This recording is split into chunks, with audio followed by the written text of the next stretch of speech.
진짜 내 월급은 쥐꼬리인데 이거 어떻게 빠르게 모으지?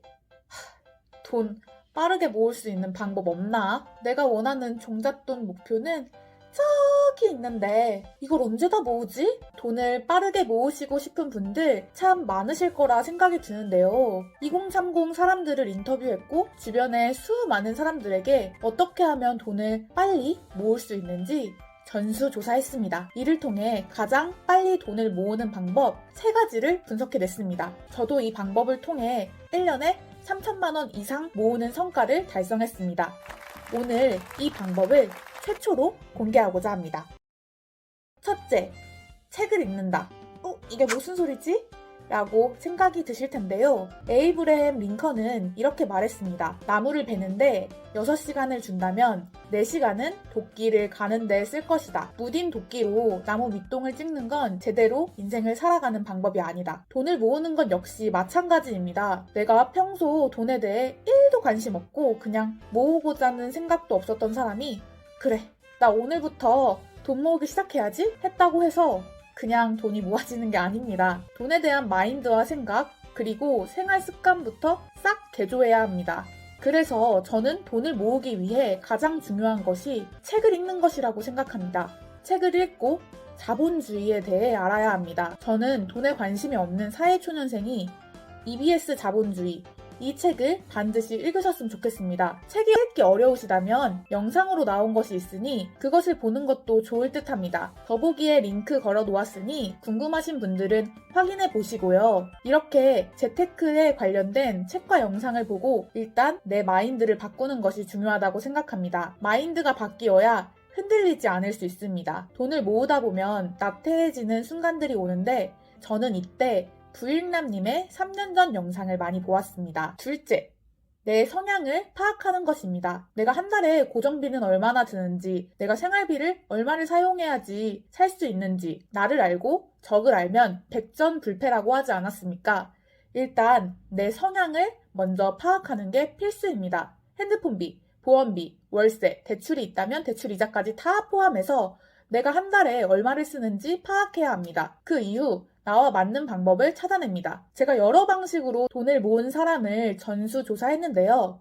월급의 전부를 주식만 산 사람이 있었고, 월급의 전부를 적금으로 모은 사람도 있었고, 금 투자, 비트코인 투자 등 다양한 사례를 보았습니다. 일부는 부동산 투자도 있었는데, 부동산 투자는 영원에서 시작할 수 있는 것은 아니어서 제외했습니다. 여러 사례를 분석하며 저는 주식이나 비트코인으로 돈을 모은 사람들의 대부분은 결국 돈을 벌었어도 다시 잃게 된다는 공통점을 발견해냈는데요. 돈의 심리학이라는 책에는 이런 내용이 나옵니다. 당신은 투자에 있어서 안전지향적인가? 위험선호형인가? 사람에 따라 왜 이런 차이가 있는가? 사람들의 투자 결정은 본인 세대의 경험, 특히 성인기 초기의 경험에 크게 좌우된다고 한다. 지능도 교육도 아니었다.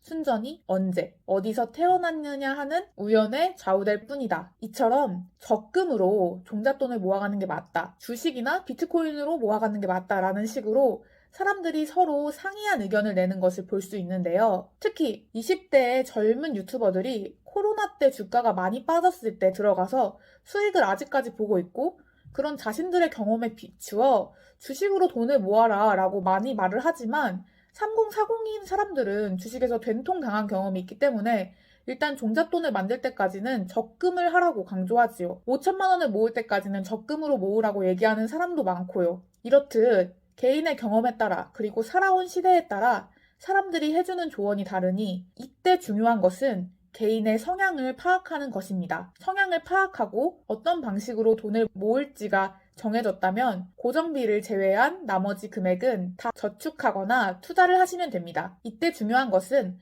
내가 얼마를 저축할지 정해 놓으셔야 한다는 것입니다. 만약 내가 2천만 원을 모으기로 생각했다면 2천 나누기 12, 167만 원. 한 달에 167만 원을 모으셔야 합니다. 빡세지요? 그냥 생존한다고 생각하고 돈을 모아가시면 됩니다. 저도 목표를 지키기 위해서 2주에 3만 원 쓰기도 도전하고 별의별 짓을 다 해봤습니다. 사람이 하려고 하려면 어떻게든 다 하게 됩니다. 적금으로 모으기를 선택했다면 월급날이 되자마자 빠져나가게 자동 이체를 해놓으면 되고요. 이때 이자를 많이 주는 곳을 어떻게 찾으면 되냐면 금융상품 한눈에라는 곳에 들어가면 이자를 얼마나 주는지 파악할 수 있거든요. 원금과 이자를 포함해서 5천만 원 미만까지는 예금자 보호가 되니 일단 4천만 원 정도는 불안해하지 않고 모아도 된다고 생각하면 됩니다. 그 이상 모으게 될 때 내가 모은 원금과 이자가 어느 정도 되는지 파악하고 조절하시면 될 듯합니다. 주식이나 비트코인으로 불리고자 선택했다면 파킹 통장을 이용하시면 좋습니다. 토스뱅크의 파킹 통장은 넣어놓기만 해도 1억 미만까지는 매일 연 2%의 이자가 붙고 그걸 한 달치 정산하여 입금해줍니다. 일단 파킹 통장에 넣어놓고 주식장을 지켜보다가 저점인 것 같다고 생각이 들면 사는 것도 좋고 이것도 모르겠다 하면 그냥 월급날 적립식으로 사시는 방법도 있습니다. 만약 하실 거라면 애플 주식을 모으거나 스파이, QQQ, VOO를 꾸준히 모아가는 것을 추천드리고 주식은 변동성이 있다는 것을 반드시 아시고 내가 이를 견딜 수 있는지 알고 들어가야 합니다. 저희 엄마가 주식하고 싶다고 해서 엄마 모르니까 그냥 애플만 사, 절대 빼지 말고 라고 하면서 제가 알려드렸는데 이번 하락장에 불안해서 3만 원 손해보고 팔았다고 하더라고요. 절대 안 뺄 거라고 호언장담했지만 이렇듯 나를 제대로 모르는 경우 주식했다가 더 큰 손해를 낼 수 있습니다. 이 또한 사람마다 성향 차이인데 100% 주식에 넣는 사람이 있고 여윳돈으로만 주식에 넣는 사람이 있고 다 다릅니다. 자신을 파악하고 돈을 어떻게 모아갈지 생각해보세요. 여기서 하나의 팁을 드리자면 돈을 이곳저곳 쪼개서 이만큼은 적금, 이만큼은 주식, 이만큼은 금, 이만큼은 비트코인 이런 식으로 하는 것보다 그냥 하나에 뭉쳐서 모으는 것을 추천드립니다. 경험으로 이것저것 해보는 것도 괜찮기는 한데 돈을 모을 때 비트코인, 주식, 펀드 이런 식으로 다 쪼개면 이걸 관리하는데 더 많은 신경을 쓰게 됩니다. 살다 보면 사실 해야 할 게 얼마나 많나요? 공부도 해야 하고 일도 해야 되고 연애도 해야 되고 애가 있으면 애도 돌봐야 되고 애경사도 챙겨야 하고 투자도 해야 되고 신경이 하나에 쏠려 있으면 해야 할 것들을 제대로 못하는 상황이 올 수 있습니다. 그래서 심플하게 관리해야 합니다. 복잡한 걸 하면 뇌가 아파요.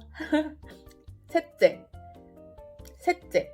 국가에서 주는 각종 혜택들을 모조리 챙기는 것입니다. 저는 근로장려금, 서울시 월세 청년수당, 재난지원금, 청년희망적금 등 일단 국가에서 해당이 되는 지원금을 준다고 하면 모조리 싹 챙겼습니다. 각각 개인마다 해당되는 장려금들이 분명 있을 것이라고 생각을 합니다. 이는 개인이 그때그때 찾아보고 공부해야 챙길 수 있습니다.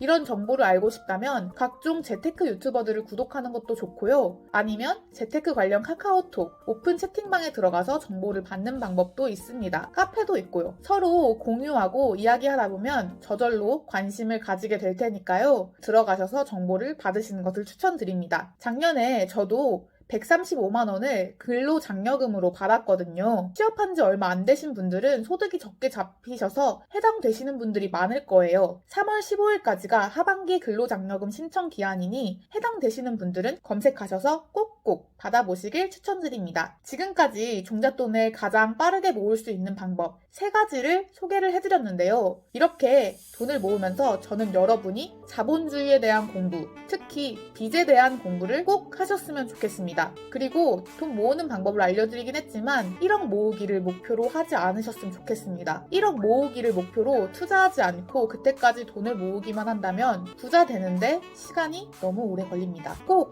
돈을 아끼고 모으면서 공부를 하세요. 자본주의.